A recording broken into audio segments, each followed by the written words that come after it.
आगामी board exam matric का जो है 2025 में, उसको देखते हुए हम लोगों ने फ्री में क्रैश कोर्स डिजाइन किए हुए, जिसमें आपको ऑब्जेक्टिव, लघु उत्तरीय प्रश्न और दीर्घ उत्तरीय प्रश्न, मोस्ट वीवीआई प्रश्न वही जो एग्जाम में आएगा, काफ़ी इंपॉर्टेंट क्वेश्चन का कलेक्शन आपको देखने को मिल रहा है और वह भी बिल्कुल फ्री में। हिंदी माध्यम का है कि केवल और केवल बिहार बोर्ड के बच्चों के लिए है। आज के कक्षा में हम लोग भौतिकी के प्रश्न को देखेंगे और एक जबरदस्त फील आपको यहाँ पे आने वाला है, मजा आने वाला है, क्योंकि डायग्राम सहित एक्सप्लेनेशन किया हुआ है। इसी में रसायन हो और आपका जीव विज्ञान हो, गणित हो, इस सीरीज में सबका फ्री में आपको मिलेगा। तो आज के क्लास में हम फिजिक्स का क्वेश्चन ऑब्जेक्टिव आपको बताएंगे। 10 ऑब्जेक्टिव होगा, जिसमें से हमको लग रहा है कि 2 से 3 ऑब्जेक्टिव बोर्ड में पक्का आपको देखने को मिलेगा। एक क्लास करने से 2-3 ऑब्जेक्टिव कंप्लीट हो जाए तो अच्छी बात है। कुछ क्लास रेगुलर कीजिएगा तो उस हिसाब से, उस अनुपात में आपका नंबर बढ़ेगा। तो इसमें पहला क्वेश्चन स्क्रीन पे आपको दिख रहा है, गोलीय दर्पण की फोकस दूरी। गोलीय दर्पण की फोकस दूरी उसकी वक्रता त्रिज्या की आधी होती है, तिगुनी होती है, दोगुनी होती है और चौथाई होती है। कौन सा ऑप्शन होगा? वीडियो को पॉज कीजिए, रोकिए और नीचे कमेंट में बताइए। ऐसे इसको हम एक्सप्लेन कर रहे हैं। देखिए, गोलीय दर्पण, गोलीय दर्पण में 2 वेराइटी होता है। कोई भी अगर हम गोलीय दर्पण लें तो उसमें क्या क्या बन सकता है? एक अवतल दर्पण बनेगा और दूसरा उत्तल दर्पण बनेगा। आपको यह मालूम है कि अगर बाहर वाला भाग कलई किया हुआ है तो कौन सा दर्पण होगा? अवतल होगा। और अंदर वाला भाग अगर कलई किया हुआ है तो यह जो है उत्तल दर्पण होगा।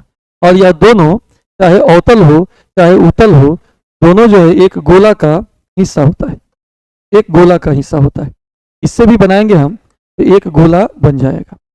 तो जब गोला है, आप ये डेफिनेशन में पढ़े होंगे, जब कोर्स पढ़े होंगे कि जो है उत्तल दर्पण या अवतल दर्पण इसी गोला का हिस्सा होता है, भाग होता है। तो गोला का हिस्सा है तो गोला का सेंटर भी होगा, केंद्र भी होगा, यहाँ से गोला का त्रिज्या भी होगा। तो चूंकि गोला पूरा कंप्लीट नहीं है, यहाँ पे वक्र है, वक्र गोला का हिस्सा है, छोटा सा वक्र इसको बोलते हैं। जो घुमावदार हो उसको वक्र बोलते हैं, चला वक्र बोलते हैं, और जो सीधा लाइन हो उसको सरल रेखा बोलते हैं। तो ये वक्र है तो इसको, इसके त्रिज्या को वक्रता त्रिज्या बोलेंगे। आर मीन्स क्या हो जाएगा? वक्रता त्रिज्या, जो यहाँ से यहाँ तक है त्रिज्या का काम कर रहा है। और एफ का मतलब हो गया फोकस दूरी। फोकस दूरी, जहाँ पे ये बात आप सीखे होंगे कि पैरेलल कोई भी प्रकाश की किरण आती है तो परावर्तन के बाद फोकस से होकर ही गुजरती है। तो एफ हो गया फोकस दूरी और आर हो गया वक्रता त्रिज्या। आर और एफ, इसी दोनों में संबंध हमको बताना है। तो F बराबर R/2 होता है। याद रखिए, यह फोकस दूरी हमेशा वक्रता त्रिज्या की आधी होती है। इसमें तो आप समझ गए कि F मीन्स फोकस दूरी, R का मतलब वक्रता त्रिज्या। और याद रखिएगा कि फोकस दूरी वक्रता त्रिज्या की हमेशा आधी होती है। यह सूत्र अवतल दर्पण के लिए भी सही है, उत्तल दर्पण के लिए भी सही है। उत्तल दर्पण में भी ये जो आपका वक्रता त्रिज्या है उसका आधा होगा फोकस दूरी। फिगर बनाने में भी बच्चा लोगों को देखते हैं कि बड़ा परेशानी होता है। आप जैसे मान लीजिए आपको अवतल दर्पण बनाना है, अवतल दर्पण बना लीजिए और एक अंदाज से आप समझ लीजिए कि किस गोला का है, तो यहाँ पे पहले आप सेंटर लिखिएगा और फोकस दूरी लिखने में थोड़ा सा भी देरी नहीं। ई पोल है, ध्रुव है, और ई दोनों के बीच में एफ होता है, दोनों के एकदम बीच में। ई दोनों दूरी क्या रहेगा? समान रहेगा। इसलिए इसको हम लोग क्या बोलते हैं? आर बोलते हैं। इस सेंटर है, केंद्र है, और यहाँ से ये वाला पूरा त्रिज्या होगा। और ई कौन सी हो गया? एफ हो गया। तो रिलेशन हो गया, एफ जो है बड़ा वाला आर का आधा होगा। ये रिलेशन को आप जरूर याद रखिएगा। दूसरी बात यहाँ बता ही दिए हैं, यह अवतल और उत्तल दोनों के लिए सही है। तो क्या सीखे? फोकस दूरी वक्रता त्रिज्या की आधी होती है। प्रश्न हमारा वही है, गोलीय दर्पण की फोकस दूरी वक्रता त्रिज्या की आधी होती है। ऑप्शन ए सही होगा, बाकी सब गलत होगा। और भी कोई कंफ्यूजन हो इसमें तो नीचे कमेंट बॉक्स से वहां जरूर कमेंट कीजिए। अगला क्वेश्चन, नेक्स्ट क्वेश्चन है, किसी वस्तु का आवर्धित और काल्पनिक प्रतिबिंब किसमें बनता है? आवर्धित का मतलब होता है बड़ा, आवर्धित का मतलब होता है बड़ा, तो बड़ा होना चाहिए और काल्पनिक होना चाहिए। तो देखिए ध्यान दीजिए, गोलीय दर्पण में बताए हैं दो वैरायटी होता है, एक होता है अवतल दर्पण और एक होता है उत्तल दर्पण। आप याद रखिए, उत्तल दर्पण में वस्तु का प्रतिबिंब हमेशा छोटा बनता है, बड़ा बन ही नहीं सकता है।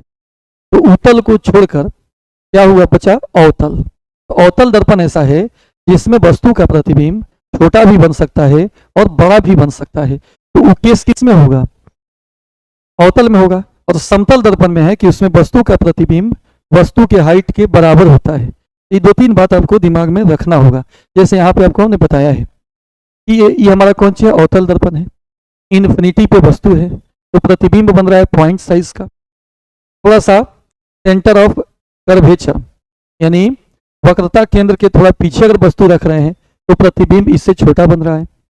अगर सेंटर ऑफ कर्वेचर पे यानी वक्रता केंद्र पे रख रहे हैं तो वस्तु के बराबर प्रतिबिंब बन रहा है। यहाँ पे सी और एफ के बीच में रखेंगे तो वस्तु का प्रतिबिंब थोड़ा बड़ा बना। अगर एफ पे रखेंगे तो इन्फिनिटी पे बनेगा, एफ और पी के बीच में रखेंगे तो बड़ा बनेगा। आप देखें कि नहीं कि यहाँ पे बड़ा प्रतिबिंब बन रहा है और सीधा बन रहा है। ये कौन सा दर्पण है, ये अवतल दर्पण है। कौन सा दर्पण है, अवतल दर्पण है। उत्तल में तो हमेशा छोटा ही बनता है और समतल में क्या होगा, यहाँ पे हम लिख भी दे रहे हैं, उत्तल में, उत्तल दर्पण में हमेशा याद रखिएगा कि वस्तु का प्रतिबिंब जो होता है हमेशा छोटा बनता है। और समतल दर्पण की बात करें तो समतल दर्पण में वस्तु का प्रतिबिंब हमेशा वस्तु के बराबर बनता है। और अवतल दर्पण के लिए अगर हम बात करें तो अवतल दर्पण में प्रतिबिंब छोटा या बड़ा दोनों बन सकता है। इसमें छोटा या बड़ा दोनों बन सकता है, छोटा या बड़ा दोनों बन सकता है। यहाँ पे क्या ऑप्शन है कि बड़ा बनना चाहिए, उत्तल में तो होगा नहीं, समतल में होगा नहीं, आ गए किसमें, अवतल में आ गए। और काल्पनिक, तो ये आपका हो जाएगा आंसर, ये ऑप्शन हो जाएगा सी गलत, बी गलत, डी गलत। तो ये तो आप समझ गए। अगले क्वेश्चन पे आते हैं। और उत्तल दर्पण में हम लिख दिए हैं इस सभी स्थिति में उत्तल दर्पण में जो प्रतिबिंब बनता है वो आभासी होता है, सीधा होता है और वस्तु से क्या होता है, छोटा होता है। यहाँ पे ये भी इंपॉर्टेंट है, इसी क्वेश्चन का हिस्सा है, समझाने के क्रम में इसको बता दिया आपको। चलिए, समतल दर्पण है तो समतल दर्पण में कोई भी वस्तु लेंगे तो प्रतिबिंब क्या होगा, आभासी होगा, सीधा होगा और समान आकार का होगा। तीनों बात कंप्लीट आप समझ गए। अगला क्वेश्चन, प्रकाश की एक किरण किसी समतल दर्पण पर 60 डिग्री का कोण बनाते हुए टकराती है। मान लीजिए कि हमारा कोई समतल दर्पण है, यहां पर ये अभिलंब हो गया, नॉर्मल हो गया, लेकिन समतल दर्पण से 60 डिग्री का कोण बनाती है। प्रकाश की एक किरण किसी समतल दर्पण पर 60 डिग्री का कोण बना रही है समतल दर्पण पे, तो उसका परावर्तन कोण क्या होगा। ई आपतित किरण है और ई है परावर्तित किरण। आपको मालूम है ई और ई दोनों आपस में बराबर होता है, जैसा कि यहाँ आपको बता रहे हैं। ई अभिलंब हो गया, ई आपतित किरण है और ई परावर्तित किरण है। तो यहाँ पे आपतन कोण और परावर्तन कोण दोनों आपस में बराबर होता है।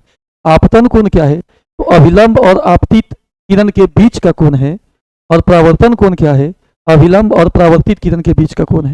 ये दोनों बराबर होता है और इसको हम लोग परावर्तन कोण कहते हैं। तो प्रश्न में है परावर्तन कोण ज्ञात करना है, यानी ई आर का मान आपको बताना है। तो आर किसके बराबर होगा, आई के बराबर होगा। यहाँ आई भी नहीं मालूम है, पहले हम आई निकाल लेंगे कि टोटल 90 डिग्री का होता है।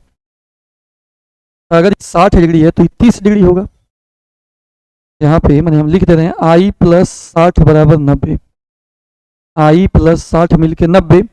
यहाँ से आई निकालेंगे तो 90 माइनस 60 30 हो गया। ये आर, कोण आर जो है कोण आई के बराबर होगा, तो आंसर इसका कितना हो जाएगा, 30 हो जाएगा। ये सही ऑप्शन बी हो जाएगा। सी, डी और ए यह ऑप्शन नहीं होगा। बात समझ गए आप? एक बार और समझिए। मिरर के साथ कितना कोण बना रहा है, 60 का। ई कोण कितना का होगा, 30 का। और ई दोनों कोण आपस में बराबर होता है, तो परावर्तन कोण कितना हो जाएगा, 30 डिग्री का हो जाएगा। अगला क्वेश्चन, यदि किसी वस्तु को एक दर्पण के सामने निकट रखने पर प्रतिबिंब सीधा बने, निकट रखने पर सीधा बने और दूर रखने पर उल्टा बने, तो वह कौन सा दर्पण होगा? फिर देखिए, वह अवतल दर्पण होगा, क्योंकि अवतल दर्पण में वस्तु को हम जितने पोल और फोकस के बीच रखे हैं तो सीधा बना है, सीधा बना है ना। और जो जो दूर रखेंगे वस्तु को तो उसका प्रतिबिंब उल्टा बनता है, दूर रखें तो प्रतिबिंब उल्टा, और जब ही नजदीक रखेंगे तो प्रतिबिंब सीधा बनेगा। तो किस दर्पण में होता है?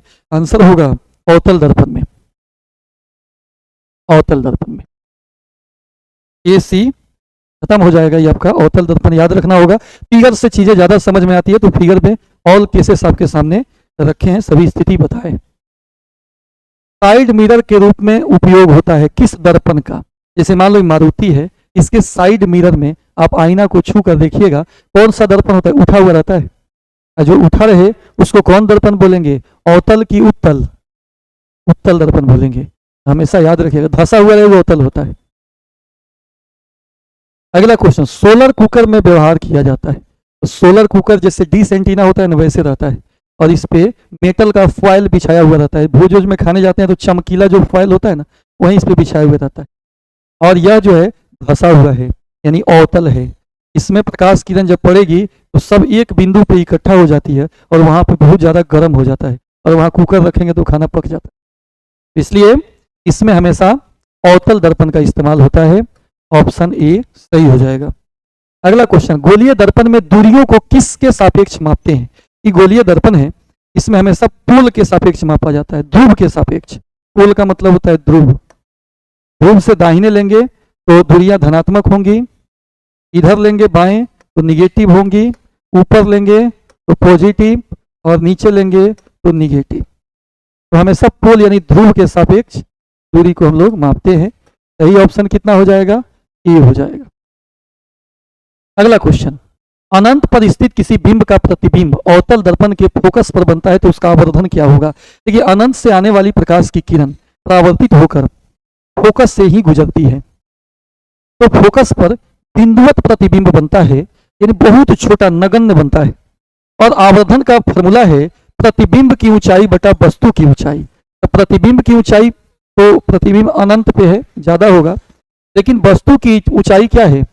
वस्तु की ऊंचाई प्रतिबिंब बहुत छोटा यहाँ पे बन रहा है, लेकिन वस्तु अनंत पे है, तो वस्तु का कुछ ना कुछ ऊंचाई होगा, लेकिन प्रतिबिंब का ऊंचाई एकदम नगण्य है, 0 के बराबर है लगभग। तो 0 बटा वस्तु की ऊंचाई, मान लो वस्तु की ऊंचाई 2 मीटर है, 5 मीटर है, जितना हो ऊपर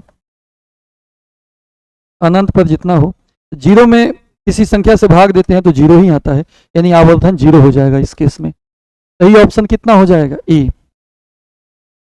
सर्च लाइट में परावर्तक सतह कैसा होता है? जो सर्च लाइट है इसमें जो परावर्तक सतह कटोरी की तरह देखना होता है, धंसा हुआ रहता है, और जो धंसा हुआ रहता है वैसे दर्पण को उत्तल नहीं अवतल कहते हैं, यानी इसमें अवतल का इस्तेमाल होता है। टॉर्च लाइट का मतलब टॉर्च जो आपके घर में होगा। इस दर्पण में केवल आभासी प्रतिबिंब बनेगा। तो देखिए, समतल में भी आभासी प्रतिबिंब बनता है, क्योंकि लाइट रे गया और यहीं से लौट आया, लेकिन लगता है कि पीछे से आ रहा है, तो आभासी प्रतिबिंब बना। यहाँ भी लाइट रे गया उत्तल में, रिफ्लेक्ट हो जाता है, लेकिन लगता है कि पीछे से आ रहा है। सीधा लाइट रे 90 पे गया तो ये भी लौट आता है यहीं से, यही लगता है कि पीछे से आ रहा है। तो पीछे हम जबरदस्ती बढ़ा के जहाँ कट करके प्रतिबिंब बनाए, वह प्रतिबिंब पक्का आभासी होता है। तो ये भी आभासी, ये भी आभासी, तो समतल और उत्तल दोनों में आभासी प्रतिबिंब बनता है। इसका सही ऑप्शन डी हो जाएगा। तो फिर अगले वीडियो लेक्चर में इससे आगे बताएंगे। आज इतना ही, आशा करते हैं कि आपको समझ में आया होगा।